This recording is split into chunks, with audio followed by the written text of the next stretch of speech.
नमस्कार दोस्तों। आज हम जानेंगे हबल स्पेस टेलीस्कोप के बारे में।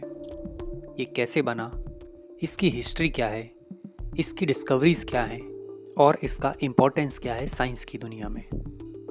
हबल स्पेस टेलीस्कोप एक ऐसा साइंटिफिक इंस्ट्रूमेंट है जो हमारे यूनिवर्स के बारे में हमें कुछ ऐसे सीक्रेट्स बताता है जो हमने कभी सोचे भी नहीं हैं। 1990 में लॉन्च होने के बाद हबल स्पेस टेलीस्कोप ने स्पेस एक्सप्लोरेशन और एस्ट्रोनॉमी की दुनिया में रेवोल्यूशंस ला दिए। ये टेलीस्कोप नासा और यूरोपियन स्पेस एजेंसी के बेहतरीन कोलैबोरेशन का रिजल्ट था। जब हबल को स्पेस में भेजा गया तो उसका एक गोल था, हमारे यूनिवर्स की वास्टनेस और कॉम्प्लेक्सिटी को समझना।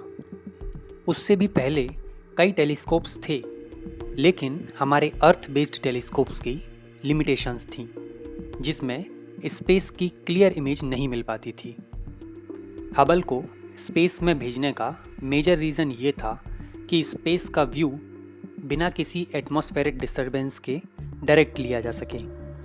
ये टेलीस्कोप स्पेस से डायरेक्ट इमेजेस कैप्चर करता है और हमें डीप स्पेस, गैलेक्सीज और डिस्टिंक्ट स्टार्स को देखने का मौका देता है, जो हमारे लिए पहले इम्पॉसिबल था। हबल का प्राइमरी पर्पज़ ये था कि हमारी पुरानी स्पेस ऑब्जर्वेशन को इम्प्रूव करे और हमारे यूनिवर्स के ओरिजिन और एवोल्यूशन के बारे में इंसाइट्स दे। ये टेलीस्कोप न सिर्फ डीप स्पेस को देखने में मदद करता है, बल्कि ये हमारे सोलर सिस्टम के प्लैनेट्स, उनकी एटमॉस्फेयर्स और इवन डिस्टिंक्ट गैलेक्सीज की फॉर्मेशन को समझने में भी काफ़ी हेल्पफुल है। हबल स्पेस टेलीस्कोप का लॉन्च 24 अप्रैल 1990 को हुआ। ये एक एम्बिशियस प्रोजेक्ट था, जिसमें साइंटिस्ट्स का गोल था कि स्पेस को एक्सप्लोर करते वक्त अर्थ बेस्ड टेलीस्कोप से मिलने वाले लिमिटेशंस को दूर किया जाए। हबल को शटल डिस्कवरी STS-31 मिशन के थ्रू लॉन्च किया गया था और इस टेलीस्कोप की पोजीशनिंग ने स्पेस में नई रिसर्चेस की पॉसिबिलिटीज़ को ओपन किया। हबल का डिज़ाइन और फीचर्स काफ़ी इनोवेटिव थे। इसमें एक लार्ज मिरर था जो स्पेस में डीप ऑब्जर्वेशंस के लिए परफेक्ट था। टेलीस्कोप की प्राइमरी मिरर की डायमीटर 2.4 मीटर थी, जो हमारे ग्राउंड बेस्ड टेलीस्कोप्स के कंपैरिजन में काफ़ी ज़्यादा थी। ये टेलीस्कोप विजिबल लाइट के अलावा अल्ट्रावायलेट और इंफ्रारेड लाइट को भी डिटेक्ट कर सकता है। हबल को इस तरह से डिज़ाइन किया गया था कि वो हाई रेजोल्यूशन इमेजेस भी कैप्चर करे, जो किसी भी अर्थ बेस्ड टेलीस्कोप के लिए इम्पॉसिबल था। अब बात करते हैं चैलेंजेस की। जब हबल पहली बार लॉन्च हुआ तो इनिशियल डेज में उससे कई चैलेंजेस आए। एक मेजर इशू था टेलीस्कोप के मेन मिरर में फ्लॉ, जो इमेजेस को ब्लर कर रहा था।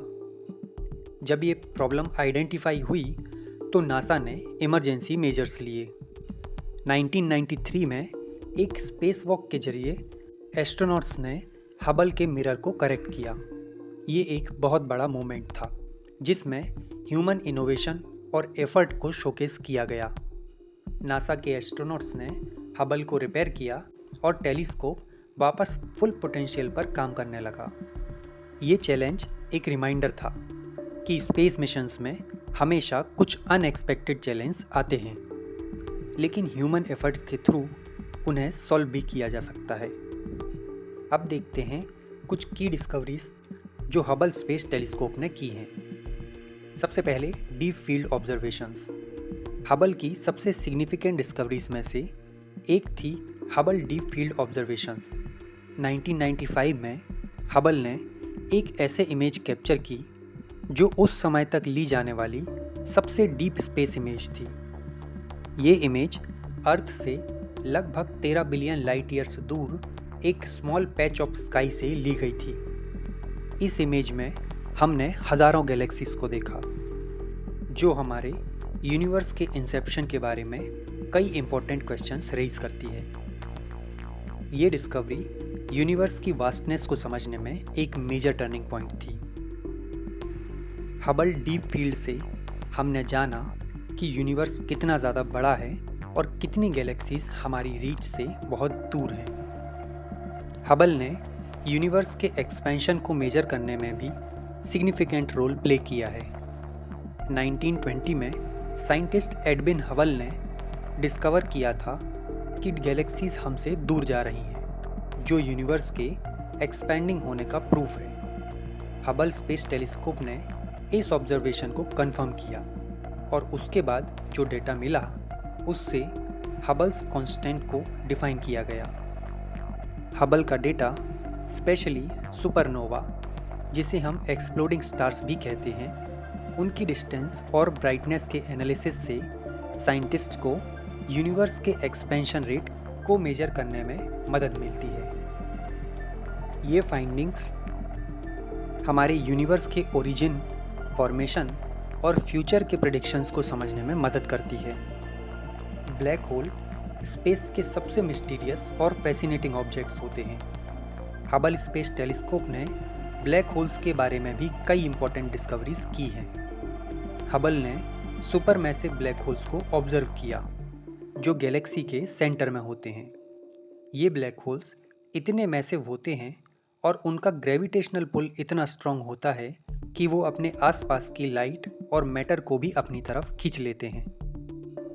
हबल के डेटा से हमने ये भी डिस्कवर किया कि ब्लैक होल्स गैलेक्सीज के एवोल्यूशन में इम्पोर्टेंट रोल प्ले करती हैं।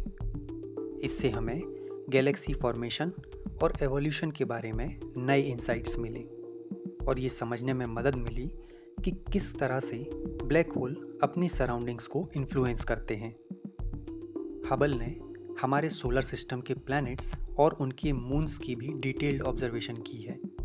जब हबल ने मार्स की सरफेस को ऑब्जर्व किया, तब उसने मार्स के सीजनल चैलेंजेस को रिकॉर्ड किया, जो पहले ग्राउंड बेस्ड टेलीस्कोप से नोटिस नहीं हो पाए थे। हबल ने मार्स के एटमॉस्फेयर और सरफेस फीचर्स जैसे डस्ट स्टॉर्म्स को भी ऑब्जर्व किया है। जुपिटर, जो हमारे सोलर सिस्टम का लार्जेस्ट प्लैनेट है, उसकी भी हबल से काफ़ी डिटेल्ड इमेज मिली है।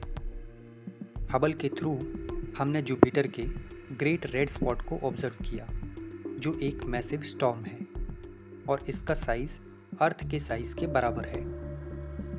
सैटर्न के रिंग्स को भी हबल ने अपने हाई रेजोल्यूशन इमेजिंग के थ्रू क्लियरली कैप्चर किया।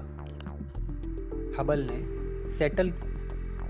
ने सैटर्न के मून्स, स्पेशली टाइटन का भी डिटेल्ड स्टडी किया। टाइटन, जो सैटर्न का लार्जेस्ट मून है, उसके थिक एटमॉस्फेयर और पोटेंशियल फॉर लाइफ को स्टडी किया गया। हबल स्पेस टेलीस्कोप ने नए मून्स की भी डिस्कवरी की, जो पहले हमारे टेलीस्कोप्स के रीच से बाहर हुआ करते थे, जैसे नेपच्यून के मून्स और सैटर्न के रिंग्स के इनर रीजन्स में कुछ छोटे मून्स को डिस्कवर किया गया। ये डिस्कवरीज स्पेस साइंस को नया डायमेंशन दे रही है और हमें पता चल रहा है कि हमारे सोलर सिस्टम में कितनी चीज़ें हमारे लिए अभी तक अननोन थी। एक्सोप्लैनेट्स वो प्लैनेट्स होते हैं जो हमारे सोलर सिस्टम के बाहर दूसरे स्टार्स के आसपास घूमते हैं। हबल ने एक्सोप्लैनेट्स की डिस्कवरी में भी काफ़ी बड़ा रोल प्ले किया है।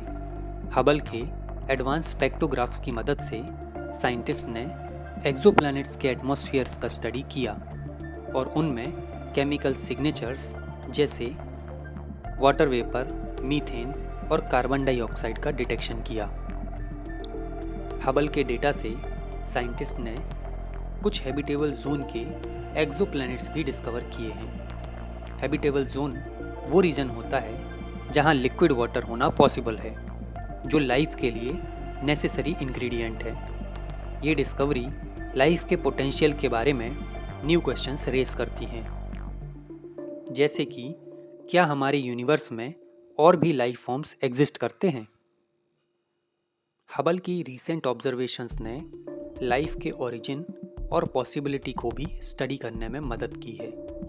एक्सोप्लैनेट्स एटमॉस्फेयर में कई ऑर्गेनिक मॉलिक्यूल्स और वाटर वेपर की डिस्कवरी से साइंटिस्ट को ये आइडिया मिल रहा है कि लाइफ कहीं और भी एग्जिस्ट कर सकती है।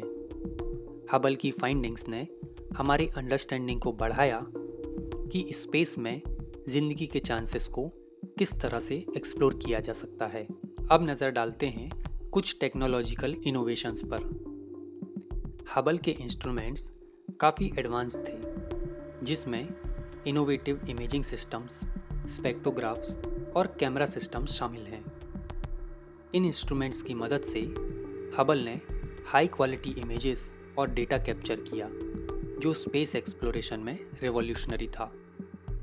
हबल की डिस्कवरीज ने एस्ट्रोनॉमी की दुनिया में बहुत बड़ा इम्पैक्ट डाला। इसने हमारे सोलर सिस्टम के बाहर के प्लैनेट्स, स्टार्स और गैलेक्सीज को समझने का तरीका बदल दिया। हबल ने स्पेस साइंस के लिए एक सॉलिड फाउंडेशन बिल्ड किया, जिसमें future missions James Webb space telescope को मदद मिल रही है। हबल स्पेस टेलीस्कोप ने यूनिवर्स के मिस्ट्रीज को समझने में हमारी मदद की है। इसने हमारे सोलर सिस्टम से लेकर डिस्टेंट गैलेक्सीज तक हर चीज़ को क्लोजअप में देखा है और स्पेस की अंडरस्टैंडिंग को इम्प्रूव किया है। हबल ने स्पेस के एक्सपेंशन, ब्लैक होल्स, एक्सोप्लैनेट्स और सोलर सिस्टम के प्लैनेट्स को स्टडी करके हमें नए इंसाइट्स दिए हैं। हबल का लेगेसी अभी तक स्पेस एक्सप्लोरेशन में ज़िंदा है। ये टेलीस्कोप का एक सिंबल है ह्यूमन क्यूरियोसिटी और इनोवेशन का।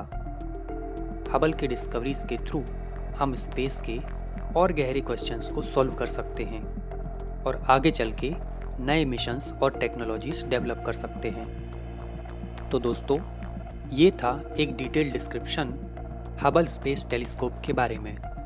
मिलते हैं अगली वीडियो में किसी और नए फैसिनेटिंग और साइंटिफिक टॉपिक के साथ। तब तक के लिए धन्यवाद।